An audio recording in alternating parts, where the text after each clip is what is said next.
So I'm going to change gears a little bit this afternoon. This will be I think quite a different direction from the, quite a different direction from this morning and also from yesterday's lectures.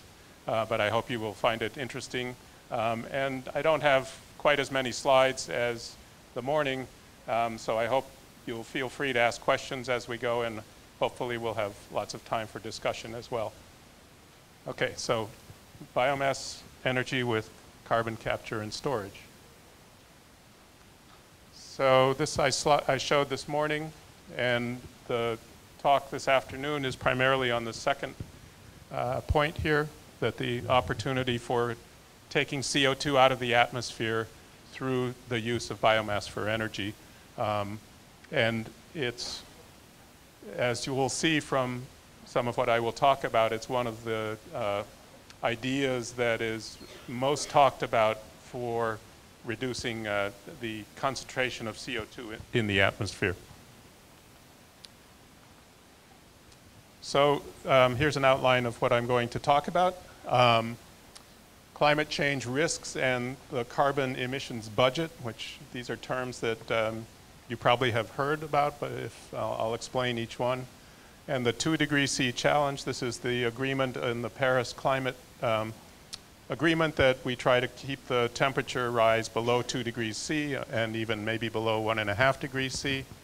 And the question to ask is, do we really need to capture CO2 from or take it out of the atmosphere in the form of negative emissions? And I'll make some arguments that suggest that this is going to be very important.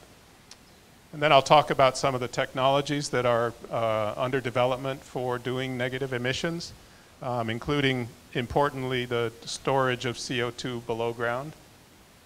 And then that'll set up the discussion of bioenergy with CCS-specific technologies and economics for that, and then I'll finish with some final thoughts. So who knows what this is? Does anybody know where this is or what it is?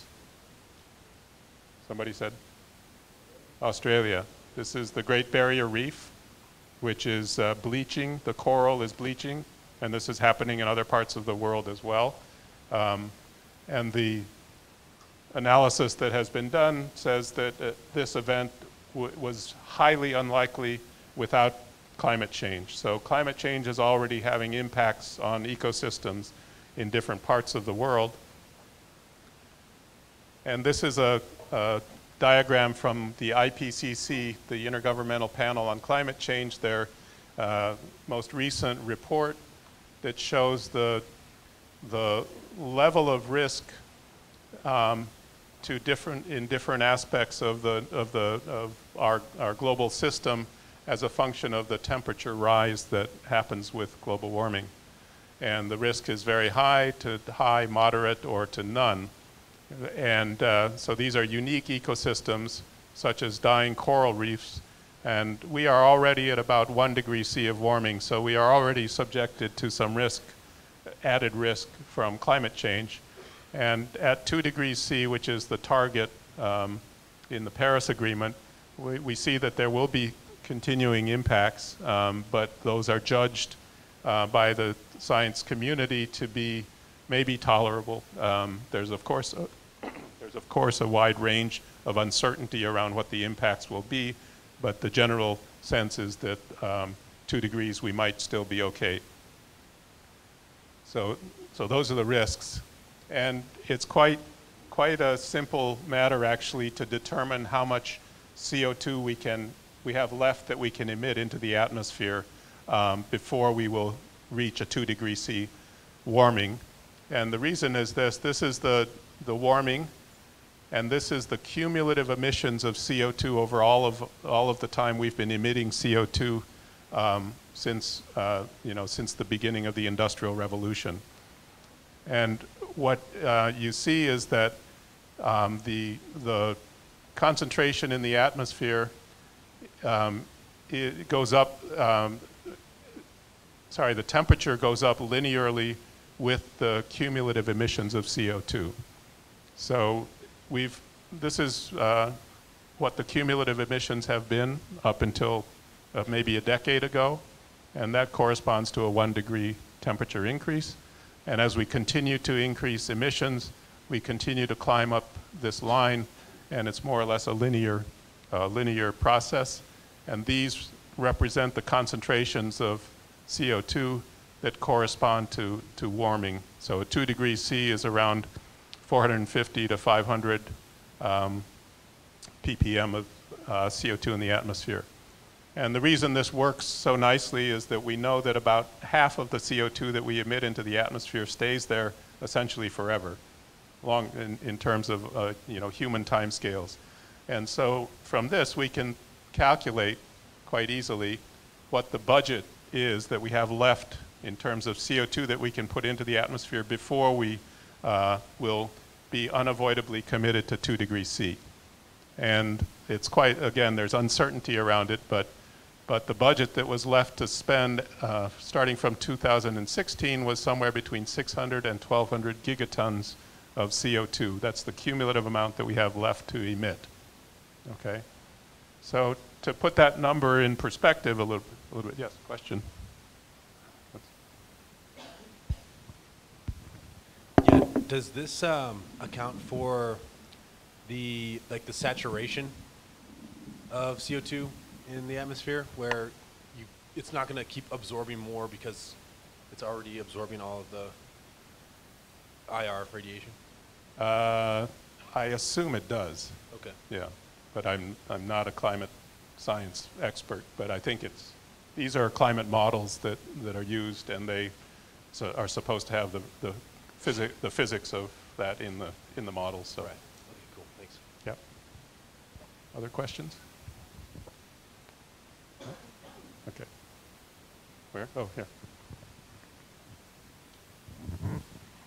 I was just wondering, the range that we are allowed to spend is quite big, so it's from 600 to double the amount. So what exactly is the number? Is it 600 or 1,200? So keep the mic and let me ask you a question. Why do you say it's big? Because it's... you mean the difference? You said the number is big. Do you mean the difference is big? Yeah, the difference is big. Between 600 and double the amount. I mean, it's a huge difference. Okay. To me, at least. Okay. So I would say you have to look at numbers relative that gives them perspective on this, which I'll do in the next slide. So even if, let me just go to the next slide. So this is the remaining budget that we have left for a 2 degree C. I said 600 to 1,200. I picked a number in the middle, about 990 here. This is, again, for different scenarios of carbon emissions, okay? So the trajectory that we're on currently is more like this, okay? So to me, 6,200 is a much bigger number than 1,000 or 600 or 1,200. That's what I was asking about. Why do you say it's big? So, yeah. But even the more important comparison is with these numbers over here. This is the amount of carbon that's still remaining in fossil fuels that we know is in the ground and can be extracted economically. So there's oil, there's natural gas, and there's coal. So if we use all of these fossil fuels that we already know are there and know how to extract, we would be up in this range. And in fact, the amount of fossil resources which we think are out there but we haven't verified is 3 to 13 times this level. So we have a question here.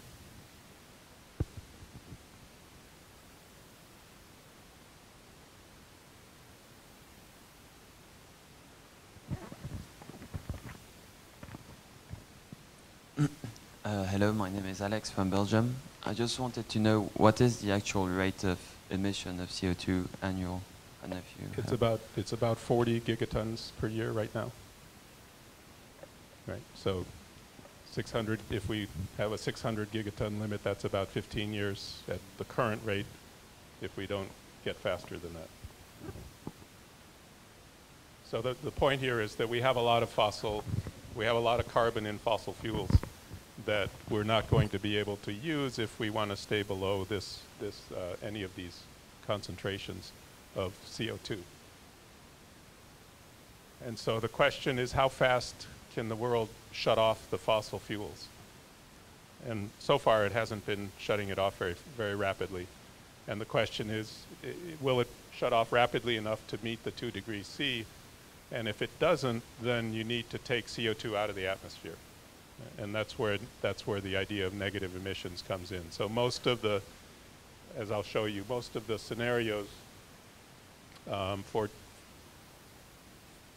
2 degrees C assume that that you won't be able to slow fossil fuel use fast enough in order to avoid that, so you have to end up taking CO2 out of the atmosphere. So let's just do a simple calculation here of how many people have heard of the Kaya identity? The Kaya identity.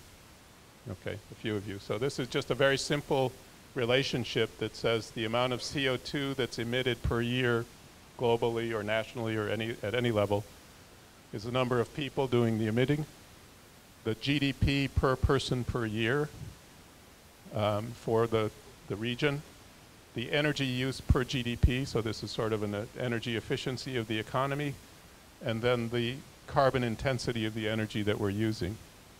And you can use this relationship and project the population, so using the United Nations population projections of maybe 10 billion people by 2050 and 11 by 2100. GDP per capita, if that grows at the recent historical rate, about 1.5% per year, and the energy efficiency of the economy decreases at, let's assume, twice the global rate, because we want to try to do something about the carbon problem. You can do a calculation of what the carbon content of the energy that we're using has to be over time. And so what this shows is the ratio of the carbon content, CO2 per energy unit today, and how that needs to decrease over time. And so in 40 years' time, our entire energy system would need to be 0 carbon per unit of energy if we want to decarbonize along the 2-degree pathway, but without any negative emissions. Okay, so that's a line. Again, we need to compare that against something to see what it means. So this is over the same last 70 years in the United States, this has been the rate at which the energy content, the carbon content of our energy has been changing. So it's been going down slowly. So for example, when coal, you can see this drop here. This is largely because of natural gas coming in and displacing coal, all right? But it's nowhere near this kind of a rate. But of course, we haven't had a driver like climate change to drive this. Another example is France. This had a very rapid, so this was over from 1965 to 2013, a very rapid drop in the carbon intensity of the energy in France. Does anybody know why this happened? Nuclear, everybody knows, okay. So they built nuclear plants because of the oil crisis, and it was a crisis that drove them. And so for about 10 years, there was a very rapid decline in the carbon intensity, but then once the crisis went away, then they sort of leveled off. So to decarbonize globally, we'd have to more or less follow the French model, but do that continuously for 40 years. So that seems like quite a challenge to me. And there is a motivation for those of us who worry about climate change, but a lot of the world is not worried about climate change as their primary concern. So because without negative emissions, that decline rate is so rapid, most of the scenarios. So this is showing the annual emissions of CO2 over time for different scenarios that lead to different levels of warming by the end of the century. So this is more or less the 2 degrees C scenario, and you see that emissions peak by 2025 or 2030 and decline and actually go negative here. And all of these lines are different climate models running the same target of temperature, and some of them have different assumptions, so some go much more negative, some go less negative. But generally, most of them fall below zero, which means negative emissions. Okay. So this is a average version of many scenarios showing, and I think this was actual emissions are here. The scenarios were put together around 2010, so they don't quite match up here. But so actual emissions were up here in 2015. This is the median scenario for many different climate models. So there's an equal number higher that come in higher than this, and an equal number that come in lower than this. And what's interesting, so this is the net emissions globally, goes negative around 2070, but in fact the model is calling for actual negative emissions to offset these positive emissions here starting around 2030. Okay, does that make sense to everybody? All right. So even though emissions need to be negative at some point later in the century, the models really want negative emissions starting very soon. And then the other point to make here is that, and Suwani has talked about the Brazilian commitments for intended nationally determined contributions. These are the commitments that countries have made in the Paris Agreement that they intend to reduce their emissions by 2030. If you put those together, the emissions trajectory globally is still climbing, okay? So you have that much more emissions, CO2 in the atmosphere that you have to deal with. So, so my suggestion is that if we want to avoid, if we want to have any chance of staying close to 2 degrees, we're going to need negative emissions. And this is so there's a lot of work going on around the world to try to understand what technologies are, what the sustainability factors are, what the economics are, and it's split up basically into 2 types of systems: biological systems and engineered systems, or sometimes called chemical systems. So on the biological side, you can grow trees. And if we take land and grow trees, we're going to take carbon out of the atmosphere.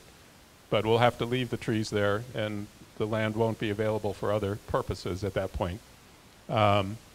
Agriculture, there's a number of things that we can do in agriculture, such as no-till cultivation, which will both reduce the emissions, but also help absorb carbon into the soil. So I showed this morning abandoned cropland. If we grow perennial crops on that, they put roots down and take carbon and put it in the soil. So that's another way to get negative emissions. I'm going to skip this one for a minute because that's the one I'm going to talk about more. But we come over here to engineered systems. So there's a couple here, direct air capture. So there's CO2 in the air, and you can react that CO2 chemically and have it taken out of the atmosphere and then put into a solvent, and then you release the CO2 from the solvent, and now you have a concentrated stream of CO2 which you have to store somewhere. That's called direct air capture, and we actually know how to do all of these things at some level technically, but the economics is what's quite challenging. There's also enhanced mineral weathering. So there are certain types of rocks that will react with CO2, like calcium oxide and others, and you can basically create mountains of rocks that store CO2. That's a pretty challenging task as well, since you're going to have literally mountains of carbonate rocks. The option in the middle here is bioenergy with CCS. So we're using both biological and chemical processes here. So we're going to grow biomass, and then we're going to use it for energy, either convert it to biofuels or convert it to electricity. And in the process, there'll be some CO2 that's released in the conversion, and we'll capture that chemically, and then we'll store it underground or in other ways that we can store it. So it's a little bit hard to see, but this is sort of a summary of the characteristics of the biological processes and of the engineered processes. So these are less costly, these are more costly. These are closer to deployment. We know how to grow trees, for example. These need a little bit more, or a lot more in some cases, research and development. These are more vulnerable to reversal. So if we grow trees and somebody cuts them down and burns them, the CO2 is right back in the atmosphere. These are less vulnerable to reversal. These have environmental co-benefits. For example, in agriculture, you can improve the productivity of the soil by putting carbon into it. So you get the carbon benefit and the co-benefit of improved productivity. This one, on this side, since we're developing new technology, you have the chance of becoming a leader in a new technology. And there may be new industries created which would create employment benefits. So there's sort of trade-offs on both of these, and biomass energy with carbon capture and storage sort of falls in the middle on all of these factors. So this is a very high-level overview of all of these different measures and what the expected cost of CO2 removal is, dollars per ton of CO2 taken out of the atmosphere. And this is the size of the potential CO2 that we can remove. All right. So, for example, reforestation is considered to be one of the less expensive options. But it's also somewhat limited in terms of the total amount of CO2 that we can remove because of land use, land constraints, right? Agricultural soils and best management practices for agriculture. These have, again, these are relatively inexpensive, but also somewhat limited in total potential. BECCS is, so then let's go to the engineered system, accelerated weathering, which is the carbonate rocks, or direct air capture. These, direct air capture in particular, it has a large potential, but the expectation right now, or what we understand about it right now, is quite expensive.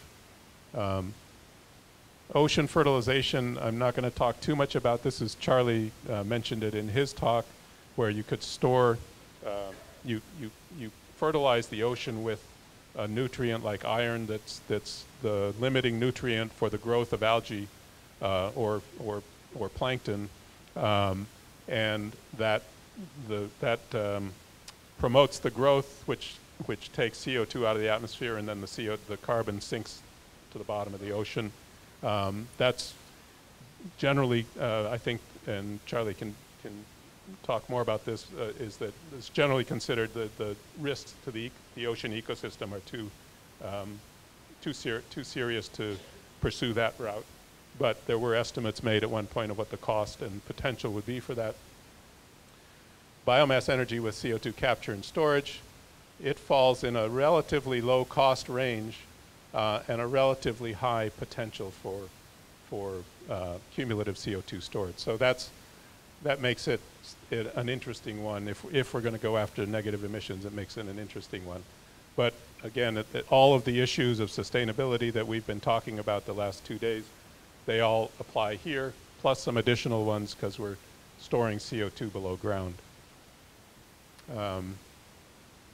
This is, so this is, go back.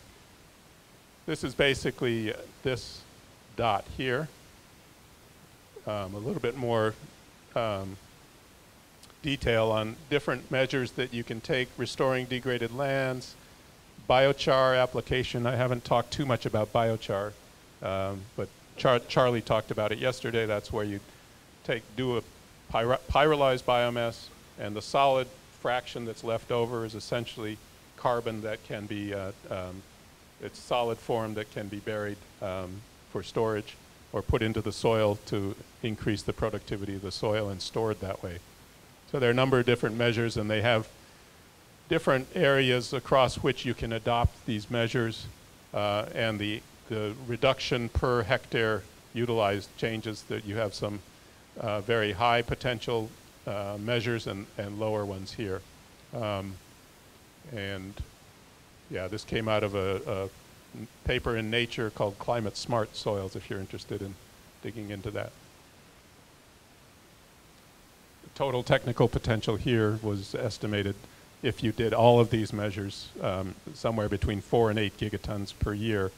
So that's about, 10 to 20% of our current emissions, annual emissions. But again, these things take time and a lot of activity around the land. Okay, so if we don't store carbon in the soil, what are the other options? If we employ BECCS, for example, we now have a concentrated stream of CO2 that we need to put somewhere, and there's different ways of doing that. Biologically, again, we can grow things, but we're limited in how much land we have and how much time it takes.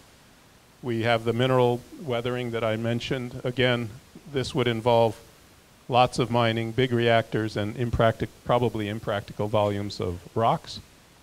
Ocean storage, where you can inject CO2 directly, but that again has a lot of ecosystem concerns. And then the last one, which is getting most of the attention today, is underground geologic storage. So I'm going to talk about that a little bit. Questions, comments? My name is Kelly from Brazil. Will you talk more about the mineral option? Is it an industrial process that is needed, or how is it done? I'm not going to talk too much about it, but it is an industrial process. Well, there's different ways to do it. Some of you may have heard some experiments in Iceland recently where CO2 is injected directly into rocks that have the properties that they absorb CO2 very rapidly.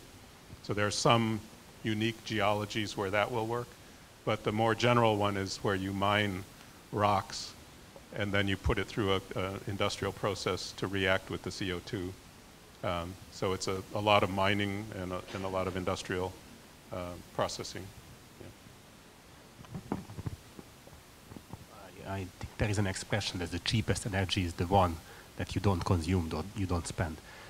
My doubt is whether you have made any economic calculation whether the cheapest CO2 sequestration is the CO2 is not emitted, or the oil or gas that is not brought up from underground. Your question was whether I have made any calculations on that. Yeah, I completely agree with you that the cheapest way to avoid emissions is to get more efficient in the way we use energy, to reduce the amount of energy we use, right? To leave the carbon underground. Right, that's effectively, so if you don't need to use the oil, don't use it, right? Yeah. Right. But so energy efficiency is one thing, but substitution of the energy is different, right? So to substitute a unit of oil with something else like a biofuel is more expensive than not using that oil and having a more efficient car, for example, that uses less oil.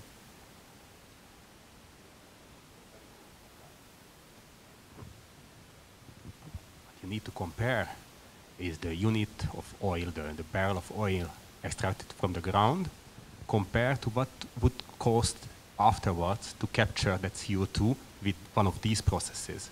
So if you add up that cost, then it might be competitive with the biofuel that seemingly is more expensive, but in the biofuel process, there is the CO capture already calculated within. Yeah? Yes, you're correct. But so the assumption behind what you just said is that not emitting CO2 has some value. Sure, it has. It should have. Actually, it has because we have a carbon trading mechanism already in place. When you say we, who do you? The United States has a market for this, and there is the Kyoto Protocol, and I think we value the carbon emissions in terms of credits. No?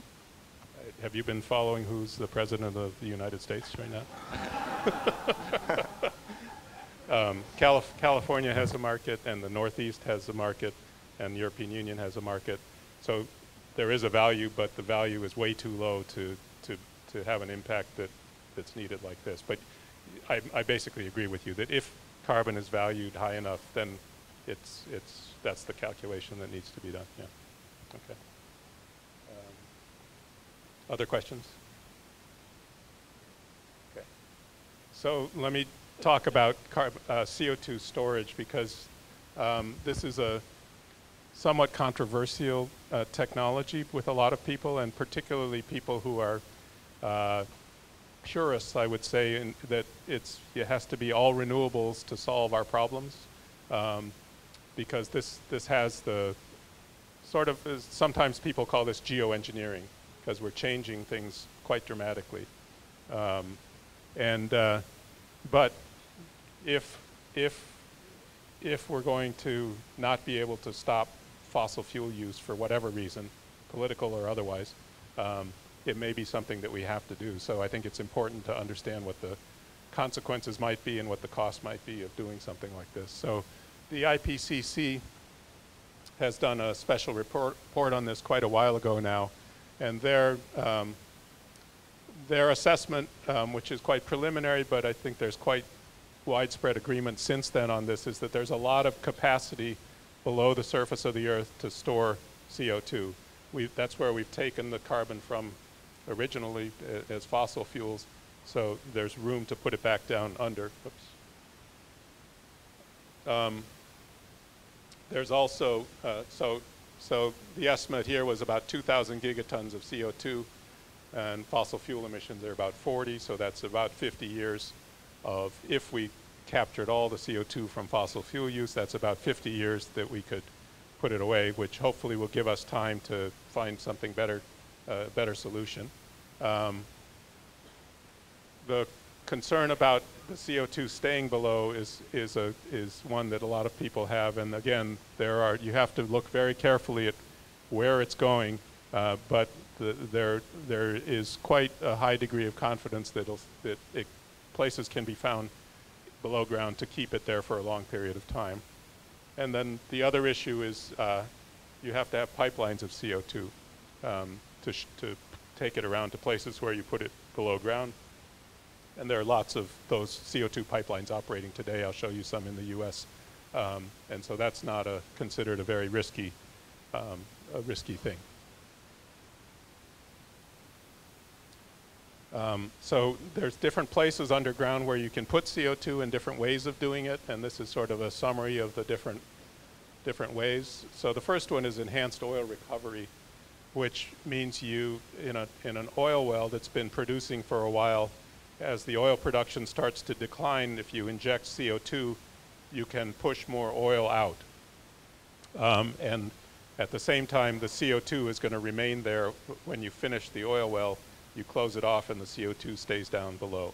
So that's something where oil companies today are actually paying for CO2 to use for enhanced oil recovery, and there's recently passed in the United States some incentives for doing this as a way of CO2 capture.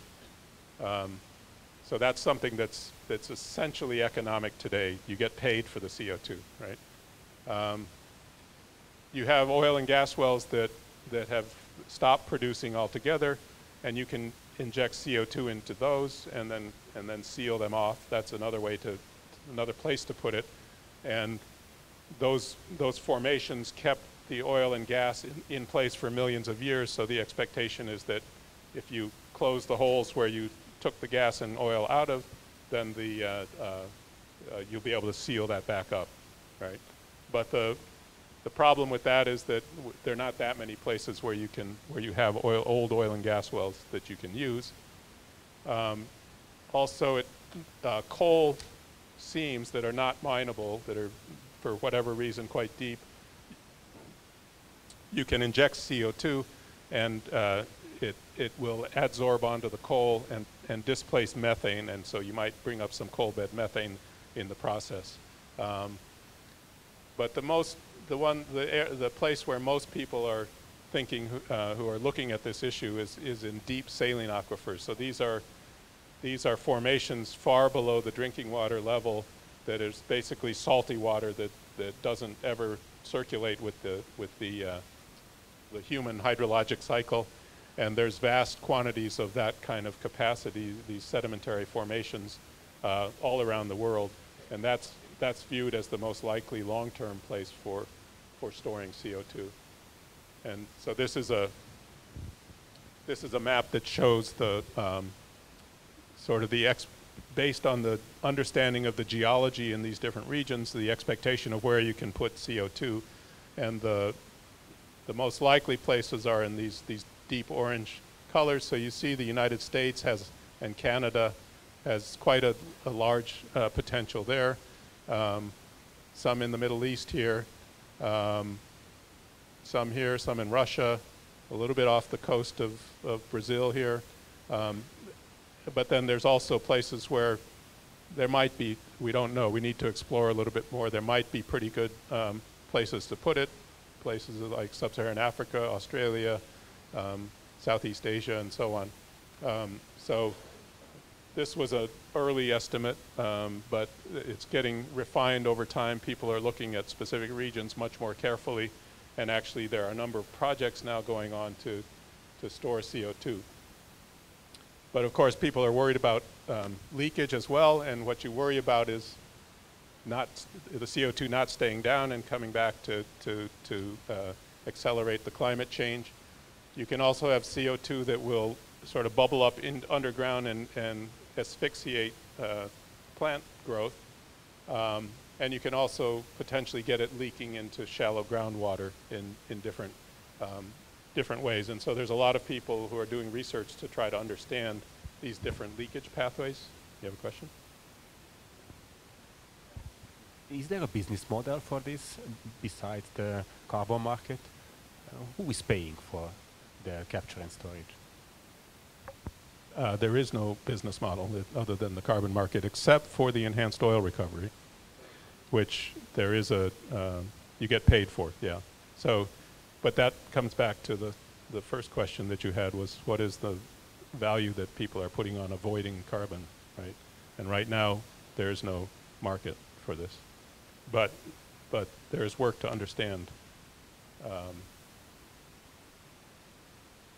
I won't go into too much detail, but there's a big research program at Princeton and other universities where they're trying to test to understand how things are going to leak, if they're going to leak, and to figure out how to address those, and that's an important area of research. But if you look at it sort of from first principles, what keeps the CO2 underground is the following. So this is stylized view of what the subsurface looks like. You'll have different layers of different kinds of stone, shale and sandstone and so on. And shale is a very non-porous rock, which is actually, you've heard of hydraulic fracturing for natural gas production. They break up this shale in order to produce natural gas, but if you don't break it up, it's quite a solid seal, and so you have a very porous formation underneath what's called a cap rock, and that's the primary way that the CO2 stays underground. But then there are secondary mechanisms for keeping the CO2 below ground. One is called capillary forces or residual trapping, and if you look sort of microscopically at what's going on within the within this layer down here, you'll see water, you'll see CO2, and you'll see rock. And the CO2 gets into spaces where the capillary forces keep it from flowing out. So that's not sure why it's going on its own. So that's one of the secondary mechanisms. And then you can also get CO2 dissolving into the water, the salty water.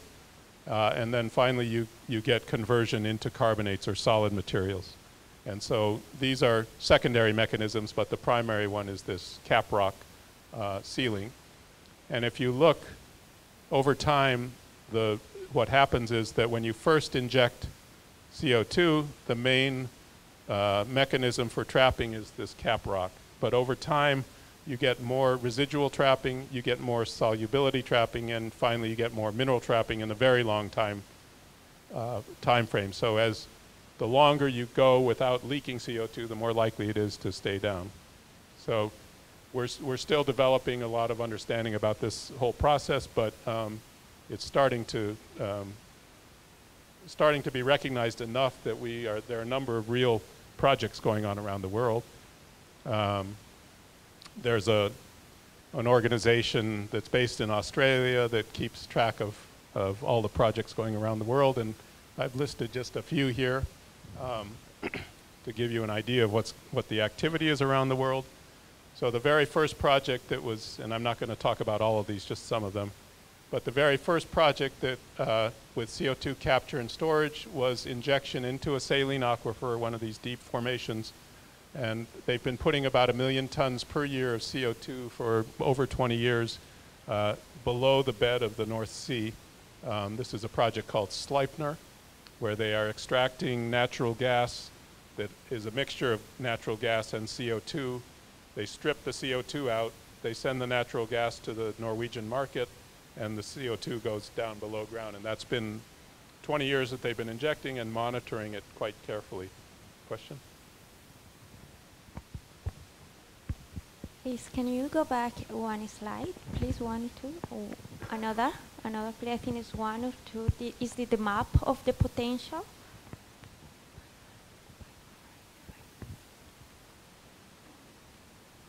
This one, the next one. I just thinking about how you measure this highly prospective. It's about the permeability of the rocks. It's about how you can measure this potential, the potential of the whole world. And these colors have some relation with the next slide about the primary and secondary. I forgot another word. Yeah, secondary mechanisms. No, so this slide doesn't have a connection to the trapping mechanisms. This was done solely on the basis of what the geology, understanding of the geology. So you want to have a porous formation that is deep underneath an impervious formation, right? So, and if you're a geologist and know the way geology evolved over the Earth, you know that certain areas in the Earth will have the same kind of geology. So that's the basis for making this estimate. It's not, ultimately you have to drill wells and do those kinds of measurements to determine whether it's really feasible or not. But the expectation is you would, if you drilled, started testing in this area, you would be more likely to find a suitable formation. Does that answer the question?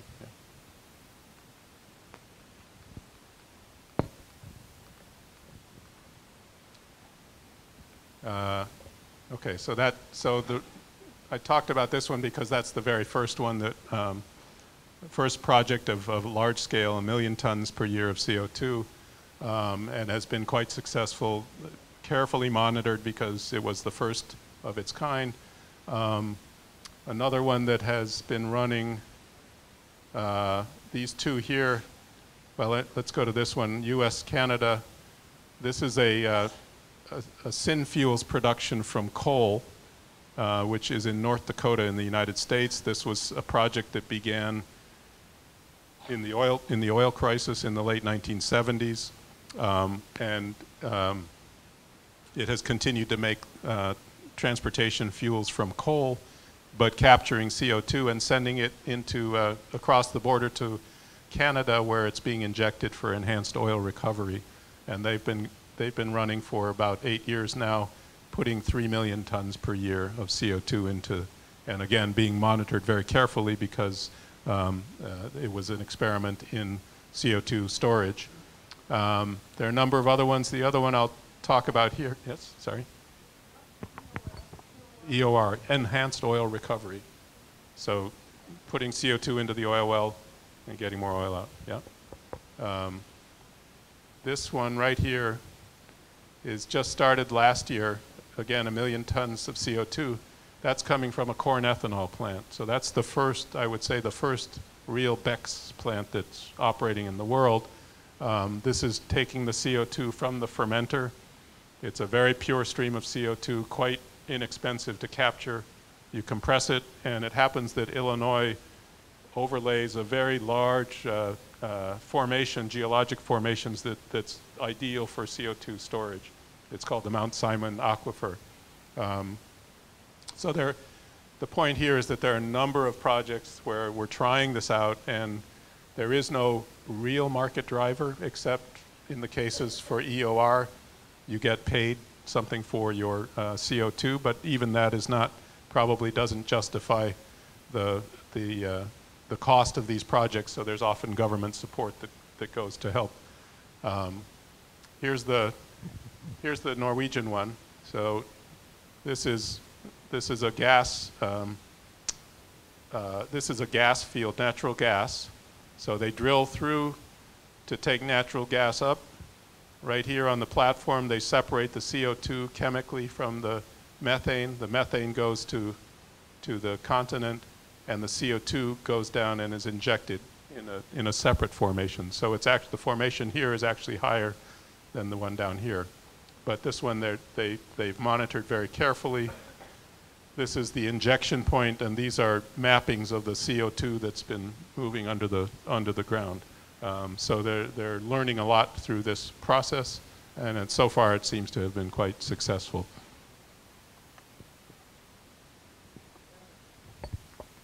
Thank you. How do they do the separation of methane and CO2? It's some kind of an amine separation of, yeah, like a chemical adsorption process. I'm not sure the exact, yeah.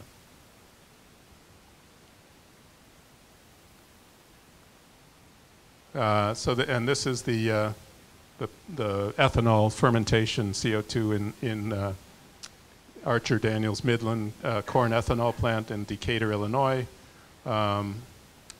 They finished a 3-year trial in which they injected a total of 1 million tons over the 3 years, and they're now started just last year injecting 1 million tons per year. And this is a schematic of the way they do this. So you have CO2 coming out and goes through some kind of a purifier. It doesn't need much purification, but then you compress it and you put it underground. All right? So it's in this case, the ethanol is probably the best source of CO2 because it's already concentrated compared to say a flue gas from a boiler. I think I'll skip the EOR, except to say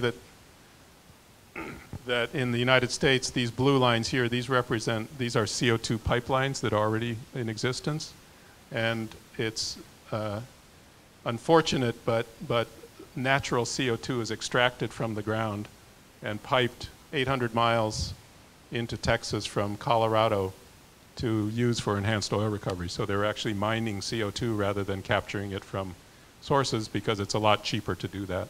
But the point here is that you have a lot of pipelines that that are carrying CO2 around today.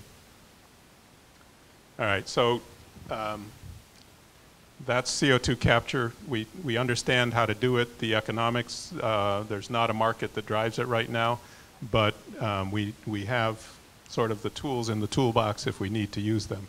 So that leads us to bioenergy with CO2 capture and storage. This is a cartoon of the carbon flows that would be involved. So Here we're growing biomass, so photosynthesis is taking carbon out of the atmosphere, and we take the biomass to some kind of a production facility. Some of that carbon is going to get stored in the roots and soils. There's some emissions that come from machinery that we might use for cultivation and harvesting. And then at the facility, we capture some CO2, and that goes into storage. We might have a char byproduct and use that to store. We'll also we can't capture all of the CO2, so we might emit some CO2 here. And then we might generate electricity from that overall process.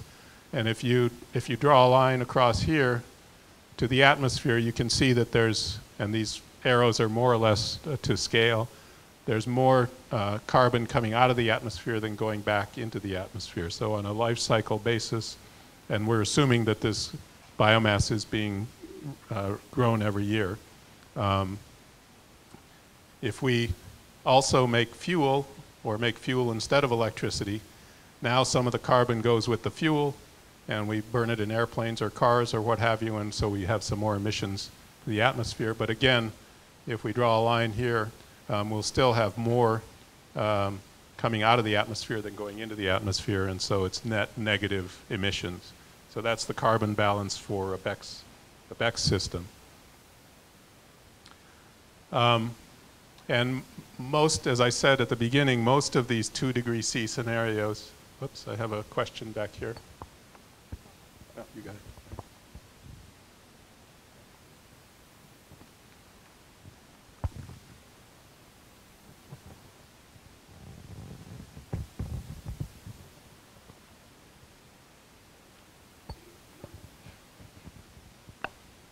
Thank you.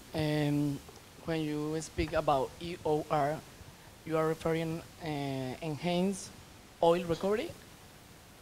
How could be a CO2 method, a sequestering method like this, and so efficiently if the EOR method is used for recover oil that eventually is going to end in more CO2 emissions? Excellent question. I was waiting for somebody to ask that. So if, let me ask you a question. Is the amount of oil that we consume in the world, does that change if we start a new oil well? Sorry, so the demand for oil is determined by other factors, okay, by what the price is, what cars people are driving, and so on. So if we add more oil to the global oil quantity through an EOR practice, somewhere else there's going to be less oil consumed because there isn't a demand for it.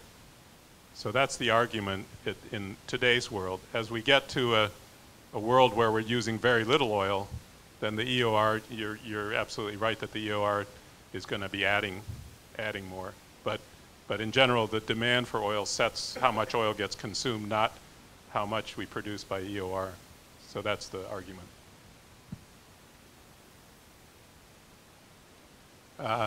Okay, so as I said in the beginning, these 2°C scenarios tend to want negative emissions.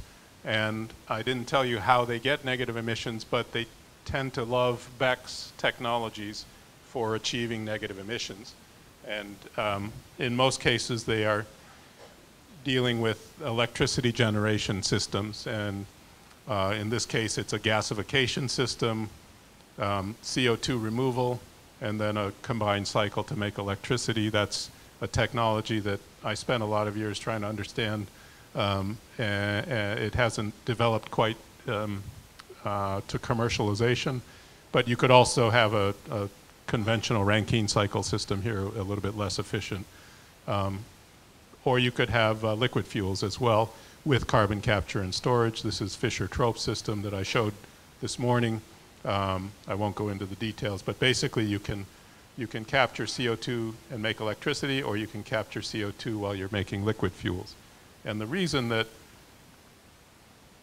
so this is just a busy graph, but these are all different scenarios that were run in these climate models that said that we need BECCS. And the message here is that there's these deep decarbonization scenarios, these 2-degree scenarios, they love BECCS. That's the technology that they choose. And the reason for it is quite simple. So this is showing the cost of generating electricity with different technologies. So this is levelized cost of electricity in dollars per megawatt hour as a function of the greenhouse gas emissions price. So the way these models in the IPCC, the way they get lower and lower emissions is by cranking up the price that's charged for CO2 emissions. So the higher the price of CO2 emissions, the less CO2 gets emitted. And you keep cranking the price up until you reach the whatever target you're looking to reach, like 2 degrees C, for example. And so what I've shown here is what it costs to make electricity from a coal-fired power plant as a function of the greenhouse gas price, and then also from a natural gas combined cycle as a function of the greenhouse gas price, right? So this line is steeper than this line because coal electricity per unit of electricity produces more CO2 than a unit of natural gas electricity, all right? Now you can put this, these are both without CCS. You can add carbon capture to this technology. So if you add it with coal, your cost, even with no carbon price, goes up because you have to pay for the capture. But then as you go to a higher carbon price, your slope of this line is less steep than this one because you're capturing the CO2 and not emitting so much, right? So if you have a carbon price about $80 a ton, then it looks like it would be economical to put CCS on a coal-fired power plant. Similarly, with natural gas, the same kind of picture, but the crossover now is about $100 per ton of CO2. So where does BECCS fall on this kind of a graph? So that's BECCS. Because you're taking CO2 out of the atmosphere, you're actually getting paid for your negative emissions. So that offsets your costs of production. So what your net cost of production is coming down as the CO2 price goes up. And if you go, I didn't show the 0 point on here because it's very high, right? So if you're doing BECCS but don't have any carbon price, it's $300 a megawatt hour or something. It's a very expensive way to make electricity. But if you want to get to a 2 degree C world, you need carbon prices above $100 a ton. And so the BECCS looks very attractive, and that's why the models all say we need a lot of BECCS. It doesn't have anything to do with the technology's ready or if it'll work or anything. It's a model exercise. But this is the reason that so much attention has come to BECCS, is basically in this graph here. So how much BECCS are we really talking about? Okay, so I showed you this earlier. So let's assume that these negative emissions down here, let's assume that we want to provide those all with BECCS, which is basically what the models assume. And we can do some pretty easy calculations from here. This is emissions of CO2 per year, and this is a 2 degree C scenario. And if we convert the amount of BECCS that's assumed in that scenario, so this is the generating capacity in gigawatts of electric generating capacity over time, and it's just taking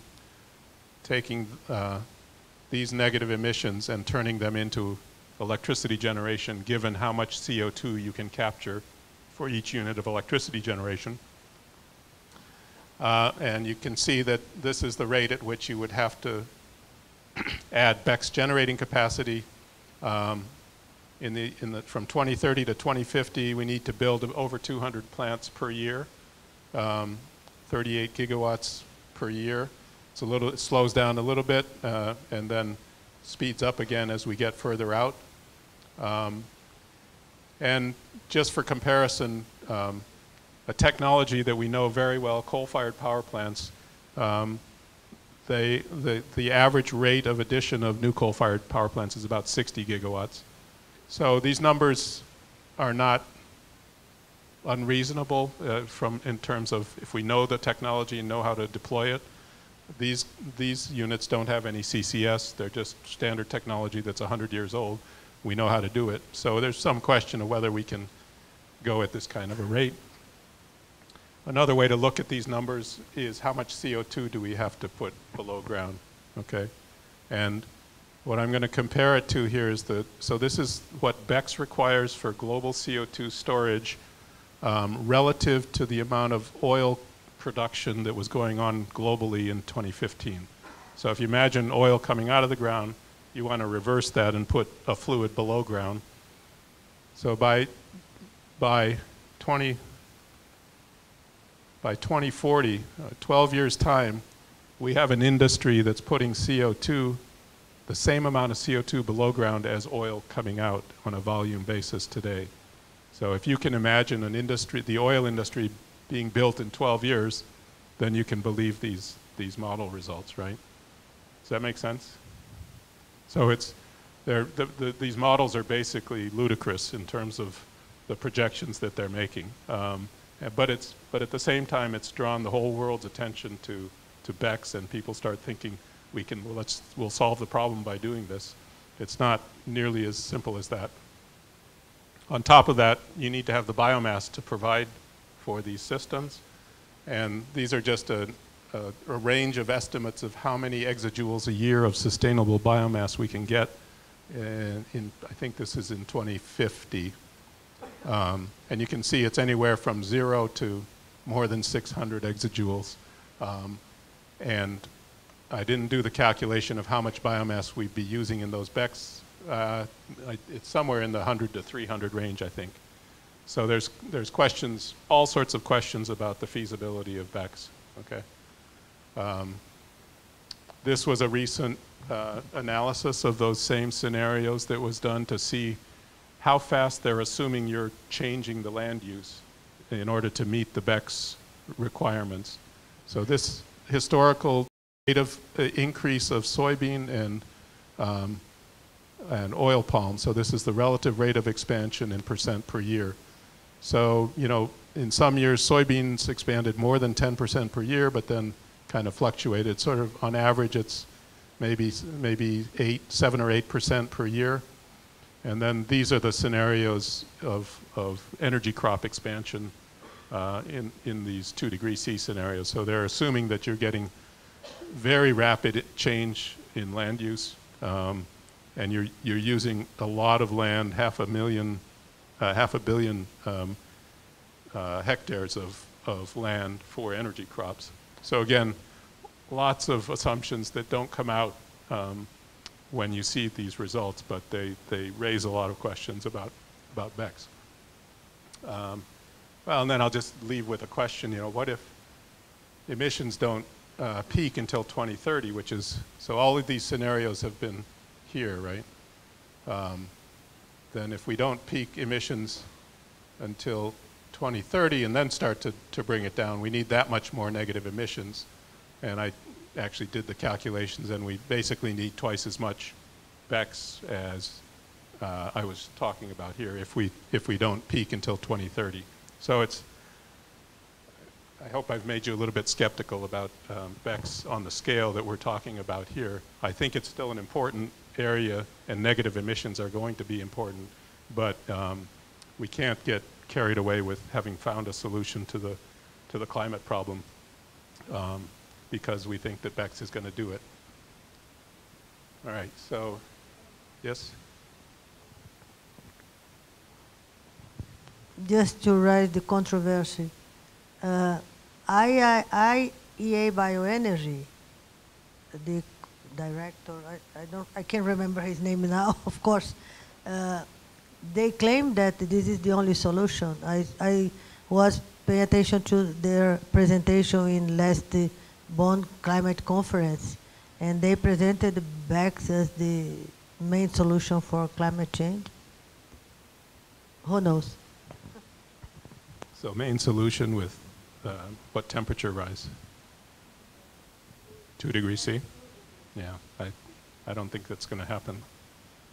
I think we're going to need lots of different things to get there. And I think first and foremost is going to be energy efficiency and reducing the amount of energy that we use. Question, comment? Yeah, I'm so thankful for you for this presentation. I think it's really eye-opening and very well put. And actually, you presented the answer to my question. My question was whether or not the cheapest form of carbon capture is not to get the oil or the gas out of the... Could you go back, please, to the chart that shows the economics comparison where the green line is steeply declining? Because there is an intersection with the natural gas, the blue dotted line. Yeah, that's the price, exactly.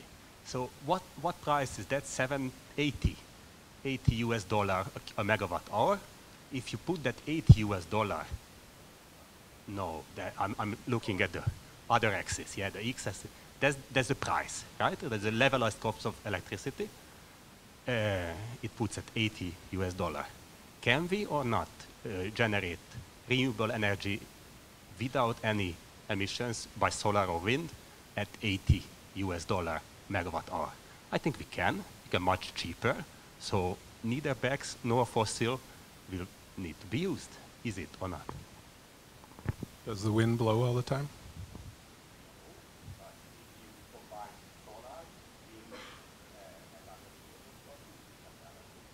Does this? Yes, of course, the storage, which is not in the... So wind is maybe $70 a megawatt hour. Solar is higher than that right now, but neither of those are continuous. So you add storage costs on top of that, and you'll be above these numbers. We can yeah. We can debate probably for a long time, but yeah. But I think my bottom line is that we're going to need everything, okay? And there's not one thing that's going to solve all the problems. So we have enough creative people and enough young people who are interested in these problems and you guys are going to solve this for us because I'm not going to be around that much longer. So, but I think I had one more slide just to sum up.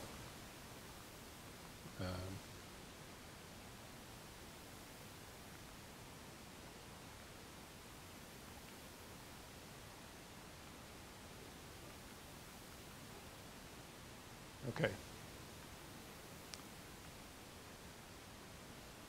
All right, so we said that the remaining carbon budget is a big number, 600 to 1,200, and there's a big difference in those numbers, but there's a lot of uncertainty about it. But either one of them is small compared to the amount of fossil carbon that we still have left. And I believe that negative emissions, if we want to meet this, sooner or later we're going to need that. And the models that deploy BECCS widely and cost effectively, it's because of the costs that they assume for that. And as I showed this morning, the costs of technologies, second generation biomass technologies are very uncertain. And I suspect that the numbers that were used are probably on the optimistic side in this analysis, which would change the results quite dramatically. And so I asked the question, when will costs of sustainable BECCS reach levels assumed in the models? So I'll leave you with that question. So if we don't have really aggressive technology development, research and development, and new ways of regulating bioenergy and CO2 storage, there's no way we're going to have technology available to be deployed as soon as 2030 on a widespread basis the way the models want. So some of the questions that we have to worry about are, how should, when you're talking about a large biofuel industry, and I think Brazil maybe has faced a lot of these issues on a scale of the Brazilian ethanol program, but if we're talking about globally, it's that much more complicated. But how should we regulate biomass supplies so that they provide to avoid negative impacts on food, water, and ecosystems?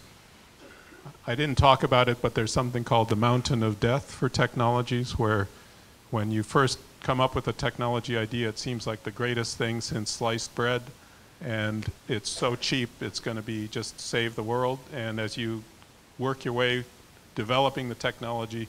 It keeps getting more and more expensive until finally you get some commercial deployment, and then the costs start to come down. So this thing is called the mountain of death because most technologies don't make it over that mountain of death, and somebody has to pay that. And in the case of Brazil, the ethanol industry, I think, faced that, and they made the decision to get over that mountain, and they did, and the costs have come down.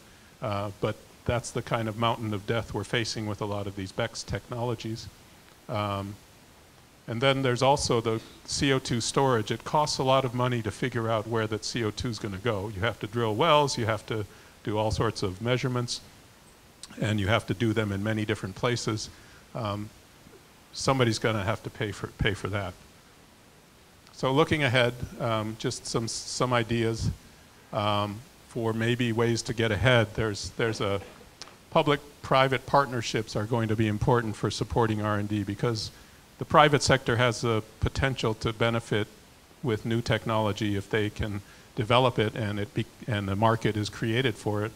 There's an organization called the Breakthrough Energy Coalition. Has anybody heard of that?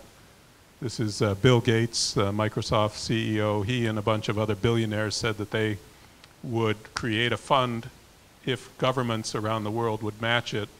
And so it's several $1 billion of funding to try to develop technologies for dealing with the climate challenge. And this was announced at the Paris Agreement. There has to be sharing of information and technology across countries because these systems are too expensive for any single country to take on. And there has to be work on other negative emissions options in addition to BECCS because we don't know which is going to win in the end. And then we need carbon policies, carbon mitigation policies to really drive these kinds of systems and deployments, especially if we want to start as early as 2030. So there's a lot of challenges outside of the technical realm, but there's also a lot of R&D that has to happen on these kinds of technologies. And I guess you folks are working on some of the ideas that are probably going to play a role in the longer term. So that's, I think, all I had. Oops. Yep, that's it. So thank you. Questions?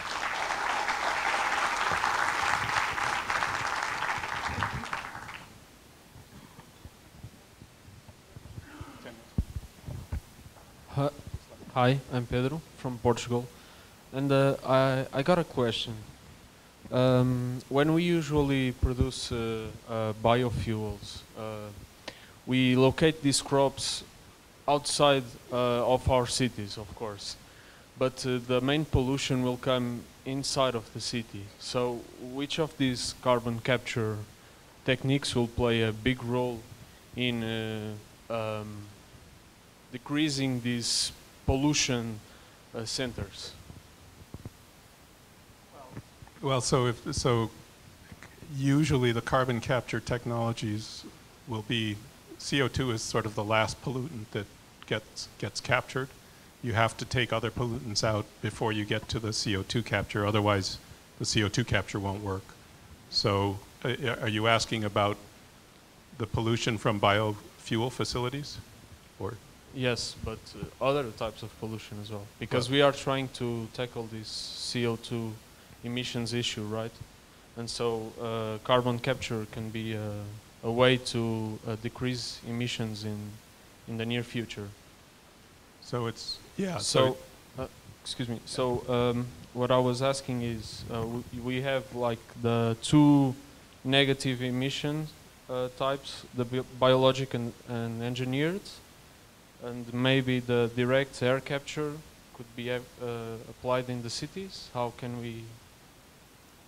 So the direct air capture is nice in that you can put it anywhere, essentially, but you do have to then collect the CO2 that's captured and take it to a storage site somewhere. So some of the companies, they're research companies that are working on direct air capture, they actually want to use the CO2 with electrolytically produced hydrogen to make a fuel like methanol. So that they don't have to do the CO2 storage. I think all of those, the economics of those kinds of ideas are very challenging right now. But in terms of capturing CO2 from more concentrated streams, like a combustion gases from a biomass-fired power plant, in order to do that capture, you have to first take out the more conventional pollutants. You have to capture them, otherwise the CO2 capture system won't work because of either the catalysts or the solvents will be contaminated. So if you're doing CO2 capture, that means you've already cleaned up the process quite thoroughly. Yeah.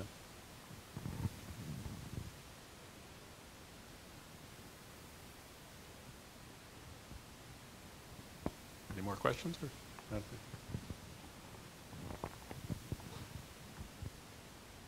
Hello.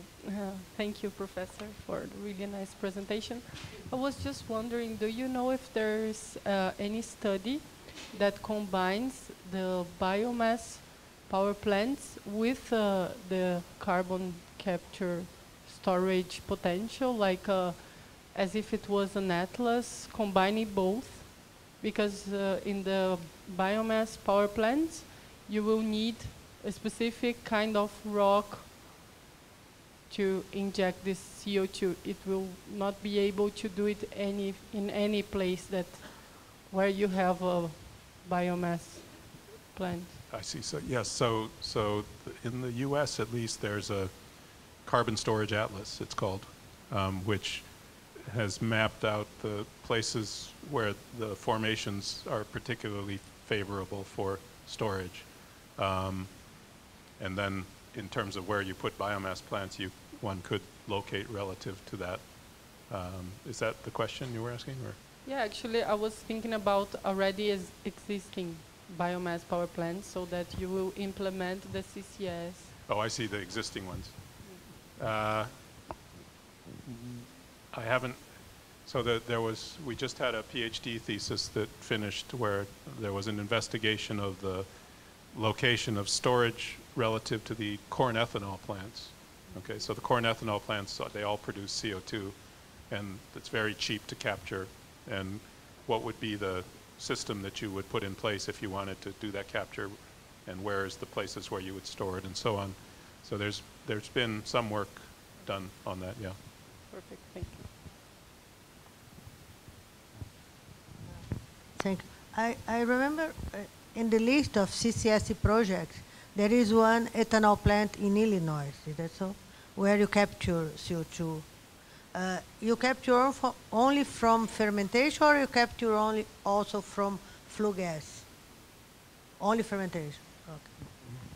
Flue gas is more difficult. Much more difficult. So the fermentation CO2 is 99.9% pure. With combustion, it's maybe 10% CO2. So if you're a chemical engineer, so you know, you were. So it's much harder to capture 10% than 99%, and it's much harder to capture 400 parts per million, which is direct air capture, than 10%. Professor Larson. So Daniel, maybe you remember that we started a conversation a couple of days ago. So the thing is, okay, I agree with you in the part that there is a large potential in the capture of the CO2 by means of production of biofuels, in my case fertilizers, ammonia, and whatever, because it reduces effectively the net amount of CO2 in the atmosphere. The problem remains to be the capacity. So we were discussing that in my case, if I would like to be competitive with the plants, the scale of the plants that produce like 1,000 tons per day of ammonia, I need to use a gasifier that is at least 600 megawatts. So it will be like 3 times, or 3-4. The largest one, that is the Vattenfall, 160. So the 160 megawatts, that is the largest one. So the thing is that you think that the high pressure technology will overcome these problems in terms of capacity, because that is one of the things they are discussing nowadays. They say, if you use entrained flow gasifiers at high pressure by using oxygen instead of air, you will obtain like a larger gasifier, but you will have to pressurize this biomass in the farmer's slurry by using screws and whatever.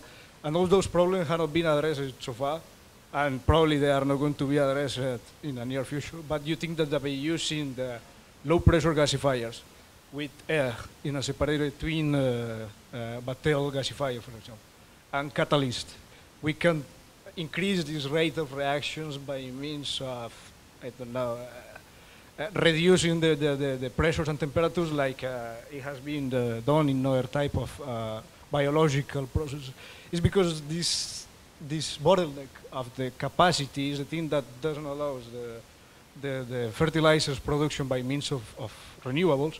That is, just for mentioning, for connecting all of this information, is because we are working in the production of fertilizers by integrating the pipelines of natural gas and trying to decarbonize this sector in Brazil by introducing biomass. Because the biomass plants, they produce like 190 tons, a million of tons of bagasse per year. And one plant of 2 million of tons per year will be able to feed all of the biomass that is required to produce 1,000 tons per day ammonia plant. But the capacity is, I mean, we will need like 3 of these plants. The economy of scale is lost.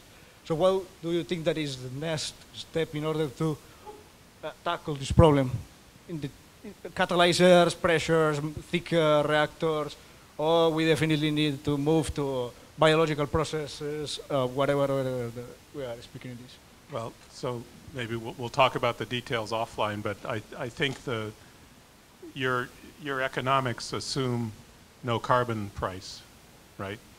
Well, we are working that, I don't know, the Professor Swanee, she mentioned that there is a mill that is selling this value. So we took a representative value in the world economy of the CO2, but it's really low. I mean, like 0.000 euros per kilogram. So we took into account this, also took into account the value of ammonia. So we are indeed profiting from the production, the capture, but the problem remains to be the capital cost. So we did the analysis, and the capture is indeed negative, is minus 2 point something kilograms of CO2 captured per kilogram of ammonia. Okay, so there is a gain there. Then the operational cost, by considering that the bagasse is 20, so it's $20 per ton, and it's too cheap. You compare it with the 3 times that if you buy like other type of wood for producing ammonia in Germany or in other Eastern European countries. So it's really cheap. The operational cost is cheap. The bagasse is already concentrated. You don't have to transport it. The thing is, how can we put these scales in the same scale of the gasification of coal, that is 2,000 megawatts, but in bagasse is 160. This is the, you understand the problem that we cannot. Yeah, that's the challenge.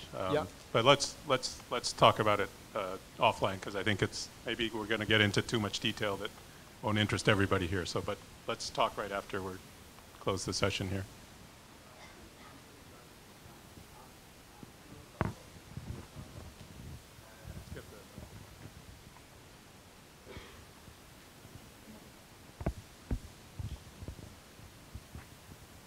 Hi, my name is Flavio from Ghana. I'm just curious about something. You know, we have biogas upgrading. Yeah, so can we classify biogas upgrading under CO2 capture? So when you upgrade the biogas, it's maybe 50% CO2, and you take that away, right? So sure, clearly you've captured it, but the quantity is probably quite small. And so when you start thinking about what you do with that CO2, if you're going to put it in a pipeline to take it somewhere, that's going to be very expensive. If you can have a local market for it, for a greenhouse or something, that might be a better option. But I think the scale is quite different than what I'm talking about here. Yeah. All right, thank you.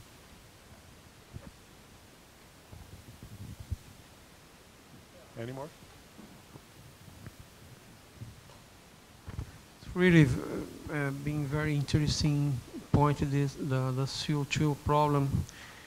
I'm wondering the question of the scenario you worked with for the CO2 for the BECCS because you probably set up some ideas that because you have to couple with this, the energy consumption in the world in the future. So the other technologies probably will be emitting more or less. We really don't know. There are some scenarios behind that, right? You probably froze that scenario now or assume some technology path, I don't know, for the world, because there are many technologies going around that also wants to decrease the production of CO2. No, so for the scenarios, I just took the IPCC emissions trajectory, which they determined by looking at lots of different technologies, and they included BECCS as one of those technologies. And so I just took what they said was going to happen with BECCS. Yeah. Okay, I think people are worn out now, so maybe should we stop here? Any more questions? Okay. Class dismissed.